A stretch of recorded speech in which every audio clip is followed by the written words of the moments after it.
Assalamu alaikum wa rahmatullahi wa barakatuh. It's Roshan Muhammed Salih here, the editor of 5 Pillars, and we're here in Newcastle today. And the reason why we're here is because Newcastle United, which has just been taken over by a Saudi consortium, is playing Tottenham Hotspur in the Premier League. Now, you've all seen those images on social media of Newcastle fans dressed in jalabias and thobes and holding the Saudi flag with the Shahada on it. Well, I'm here to find out what Newcastle fans think about the takeover of their club by Saudi Arabia. Are they worried about human rights, or is it just about football for them? And what about Islam in Newcastle? Is that going to get a boost? Are non-Muslims in Newcastle going to suddenly start getting interested in Islam and Muslims because of the Saudi takeover? Let's take a listen to what people think. Newcastle United taken over by Saudi Arabia. What do you think? Dynamite. Not worried about human rights abuses or all this stuff? Nah, couldn't give a monkeys. I don't care. No, not a thing. I don't care at all. I'd chop his head off, me, if we start winning the league. Not a problem. As long as we win the league. As long as you know the guy who's taken over your club. Yeah. Is the Prince of Saudi Arabia. Gorgeous.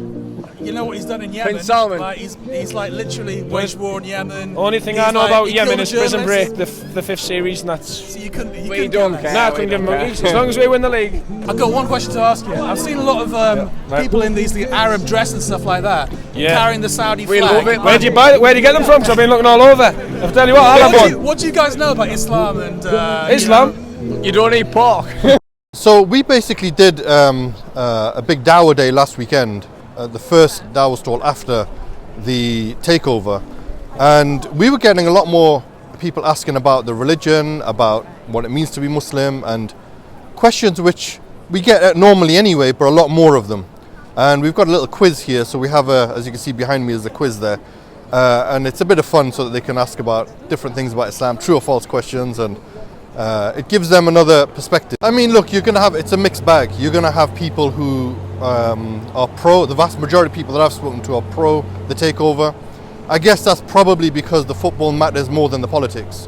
And we've had 14 years of Mike Ashley, who, in our opinion, ran the club to the ground. And having somebody fresh with money who is able to take the club with ambition to higher levels, I think that's what everybody's focusing on. You will get a small group of people who are against it from the conversation that I've had, but the vast majority of people are in it for the football, not the politics. I mean, one thing I will say is, the selective outrage with regards to the political question you asked earlier, I find it selective outrage. Why? Because number one, it's not the club's fault who buys it. It's the Premier League that needs to be questioned, not the club themselves. And number two, nobody really made a big deal about when Sheikh Mansour, who is the state for Manchester City, bought Manchester City. Wasn't this much of a hoo-ha for that either. As the same with Roman Abramovich, or the Qataris who bought PSG. It is a bit double standards in my opinion, the way that it's been made up more than it should be.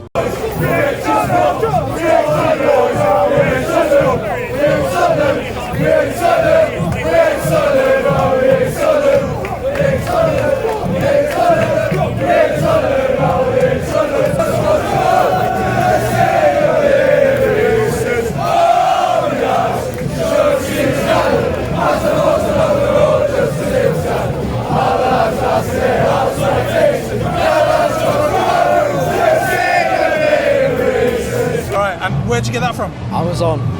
Why? Just why not? Do you know what it is? Do you know?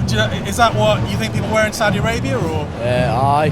Is it? Yeah. What do you make of the takeover of your club? Are you happy? Oh, I'm absolutely buzzing.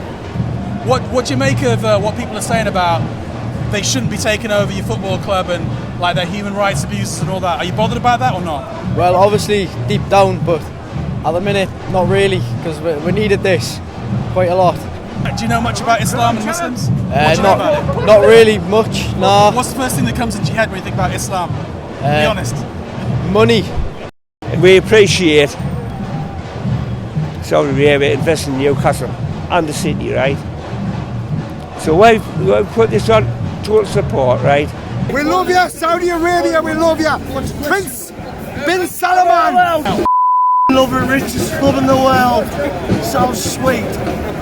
What do you, all the media's talking about human rights abuses and stuff like that. What do you make of that? I couldn't get took support Newcastle. It's got nothing to do with us. Or it wouldn't have passed. You couldn't care less. No. I see loads of people carrying the Saudi flag. Are you a Muslim? Yeah, I am, yeah. They are Muslims. Yeah, they are, yeah. Yeah, well, wait. What do you think about that? Your club been taken over by Muslims? I love it. I love all you Muslims. Who's that team we call United? Who's that team we all adore? And we playing black and white and we all love the fight. We'll support you evermore. Mohammed bin Salih, whatever you call him, you're a legend.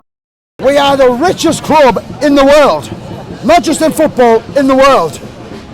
The Saudis have took us over, Prince bin Salman. You know the Saudi flag that you see people like going around with? There's a bit of Arabic on it. Do you know what that means? To be quite honest with you, I don't know what it means, but what does it mean? It means there's only one God and Muhammad is his messenger. What do you make of that? But if they agree with it, we're not involved in all that. We don't know what it all means, but if that's what they're involved in, it is what it is. It is what it is. All right, we've been here for about half an hour to an hour talking to Newcastle United fans. They're absolutely euphoric about the Saudi takeover. They don't care about human rights abuses. They don't care about politics. All they care about is that they think their club's going to win the Premier League because they're the richest club in the world now. I did ask them about Islam. I did ask them about Islam and Muslims. To be honest, they didn't have a clue. They didn't know much about it. Lots of stereotypes in their heads, but not in a malicious way. That's just media propaganda. So who knows? Maybe there's a silver lining to this cloud. Maybe some of them at least their interest in Islam may be piqued, and who knows? You might get a few more Geordie Muslims down the line.